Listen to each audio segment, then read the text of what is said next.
Hello दोस्तों, मैं आपका होस्ट उमेश आज आपको सुनाने जा रहा हूँ वेस्ट बंगाल के कैपिटल कोलकाता सिटी के एक ऐसे रहस्यमय कहानी के बारे में जिसने चाहत और सच्चाई के दो पहलुओं को उजागर किया। कैसे किसी चीज़ की चाहत हमें सच्चाई से अनदेखा कर सकती है और कैसे हम उसे पाने के लिए सारी हदें पार कर देते हैं। आज हम आपको सुनाने जा रहे हैं एक ऐसी ही कहानी के बारे में जहाँ एक लव स्टोरी कब और कैसे ना भुलाए जाने वाले खौफनाक एहसास में बदल गई।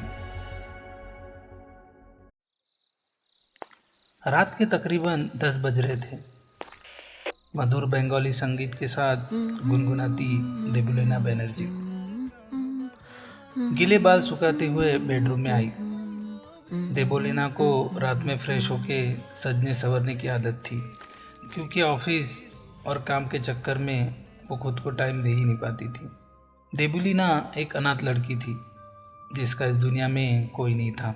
वो कोलकाता के ही एक अनाथ आश्रम में पली बड़ी। वहीं से उसने अपनी पढ़ाई भी पूरी की और आज एक अच्छी कंपनी में जॉब करती है। देबोलिना दिखने में बहुत ही सुंदर औरत थी। माथे पर पूरे चांद जैसी लाल बिंदी, लंबे बाल और वाइट बंगाली साड़ी, टिपिकल बंगाली पहनावा। तभी रेडियो पर कोई न्यूज़ ब्रॉडकास्ट हो रही थी। अचानक आग लगने से पूरी बस जलकर राख हो गई है। न्यूज़ सुनते ही देबोलिना के कान खड़े हो गए, क्योंकि देबोलिना और उसका दोस्त हमेशा बस नंबर L16 से ही ऑफिस आया जाया करते थे और आज शाम को भी वो इसी बस से घर वापस आई थी। आग में मरने वालों के नाम कुछ इस प्रकार हैं। गौरी मुखर्जी, उम्र 34 साल। रेडियो पे न्यूज़ चल रही थी, तभी अचानक किचन से कुछ गिरने की आवाज़ आई। देबोलिना किचन की तरफ दौड़ी। देखा तो बिल्ली ने सारा दूध और बर्तन गिरा दिया था। बिल्ली को पुचकारते हुए देबोलिना ने किचन साफ किया और बस वाली न्यूज़ को बिना सुने ही सीधे बेडरूम में सोने चली गई। अगली सुबह देबोलिना बहुत लेट उठी। नहा धोकर ऑफिस जाने के लिए बस स्टॉप पहुंची। तब उसको याद आया कि कल शाम के बस इंसिडेंट्स के बाद आज तो उसको MG रोड जाने के लिए कोई बस मिलने से रही। आज तो टैक्सी से ही जाना पड़ेगा, ये सोचकर देबोलिना मेन रोड पर पहुंची। 20 मिनट तक टैक्सी को हाथ दिखा के रोकने पर भी कोई टैक्सी रुकने का नाम ही नहीं ले रही थी। देबोलिना जैसे तैसे करके पैदल ही ऑफिस पहुंची।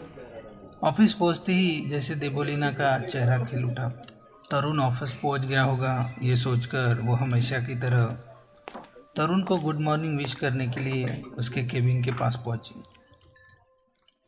तरुण विश्वास, देबोलिना का best friend, MBA in marketing management और SR इंडस्ट्रीज़ में as a marketing team head और देबोलिना का इमीडिएट बॉस भी। शायद वो तरुण से मन ही मन बहुत प्यार करती थी। शायद आज भी वो तरुण से अपने प्यार का इजहार करने वाली थी, इसलिए वो आज बहुत खुश थी। वैसे देबोलिना ऑफिस में तरुण के अलावा ना ही किसी से बात करती थी और ना ही किसी के साथ घुलती मिलती थी। वो और तरुण बस वही उसकी लाइफ थी। वो तरुण के केबिन के पास पहुंची तो देखा तरुण अभी तक ऑफिस आया ही नहीं था। उतरा हुआ चेहरा लेके वो अपने काम करने बैठ गई, पर उसकी नज़र अभी भी तरुण के केबिन की तरफ ही टिकी हुई थी। सुबह से शाम हुई, पर आज ना ही तरुण ऑफिस आया और ना ही उसका कोई फ़ोन आया था। देबोलिना ने कई बार तरुण को फ़ोन लगाए, पर हर बार फ़ोन स्विच ऑफ होने का रिप्लाई आता। शाम को ऑफिस से निकलते ही देबोलिना सीधे तरुण से मिलने उसके अपार्टमेंट पहुंची। उसने बहुत देर तक डोरबेल बजाई, पर किसी ने डोर ही नहीं खोला। देबोलिना ने इधर उधर देखा तो डोर के एक साइड में न्यूज़पेपर और दूध की थैली पड़ी हुई थी। उसने मन ही मन सोचा, न्यूज़पेपर और दूध की थैली बाहर ही पड़ी है, इसका क्या मतलब? क्या तरुण कल से घर आया ही नहीं? कहाँ गया होगा तरुण? वही सवाल उसके दिमाग में घूम रहे थे। सवालों के जवाब ढूंढते हुए देबोलिना को याद आया कि कि कल शाम को ऑफिस में कोई अर्जेंट फाइल आने के कारण तरुण को घर जाने में लेट होने वाला था। बस के बारे में याद आते ही जैसे उसकी धड़कनें तेज हो गई, क्योंकि तरुण भी बस नंबर L16 से ही ट्रैवल करता था और कल शाम को ही उस बस का भी एक्सीडेंट हुआ था। कहीं तरुण, ये सोच मन में आते ही उसने जल्दी जल्दी से वही रखा न्यूज़पेपर उठाया और बस वाली न्यूज़ को ढूंढने लगी।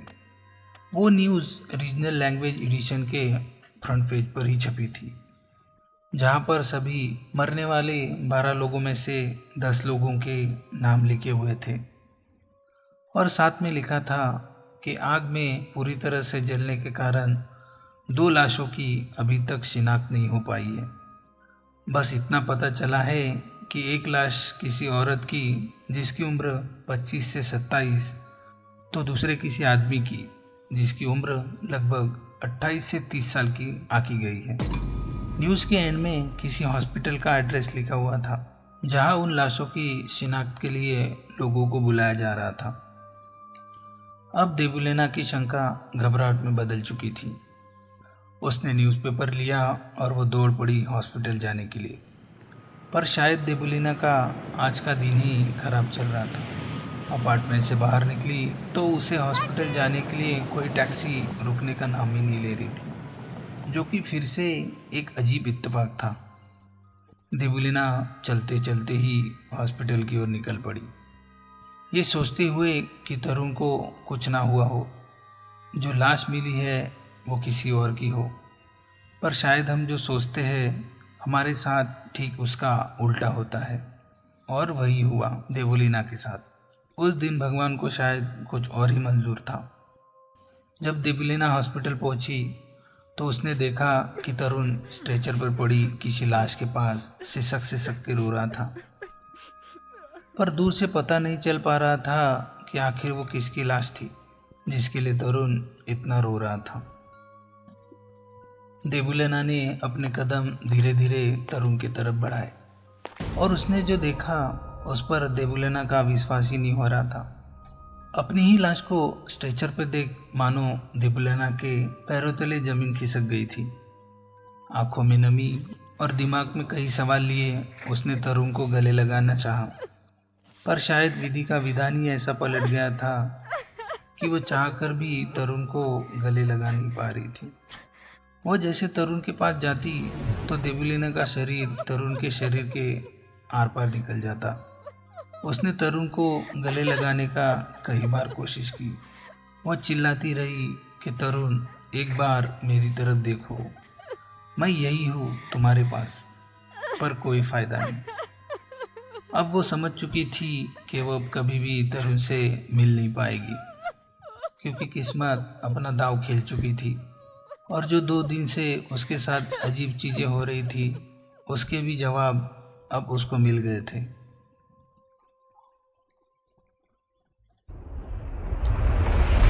जिस दिन बस को आग लगी थी वो बस शाम के 6 बजे की थी। बस को आग लगने के कारण वो बस 8 बजे के राउंड के लिए फिर से आ ही नहीं पाई और तभी तरुण को पता चला कि बस में आग लगने के कारण सारी यात्री मारे गए हैं और तरुण वहीं से सीधा हॉस्पिटल की ओर चला गया और सुबह तक वही था। इधर देबुलेना उसी दिन उसी बस से ट्रैवल कर रही थी, पर दिल में अपने प्यार का इजहार करने की तमन्ना लिए बैठी हुई देबुलेना का शरीर तो एक्सीडेंट से मारा गया, पर शायद आत्मा प्यार की तड़प में भटकती रही। उसकी आत्मा ये यकीन ही नहीं कर पा रही थी कि वो इस दुनिया से चली गई है। देबुलेना की आत्मा एक्सीडेंट के बाद अपने घर आई। वो सब किया जो उसकी दिनचर्या थी, बंगाली संगीत सुनते हुए अपने बालों को संवारना, उस दिन वो बिल्ली का दूध गिराना, अगले दिन ऑफिस जाते हुए टैक्सी ना रोक पाना, सब एक धोखा था, क्योंकि अब उसका इस दुनिया में कोई वजूद ही नहीं बचा था।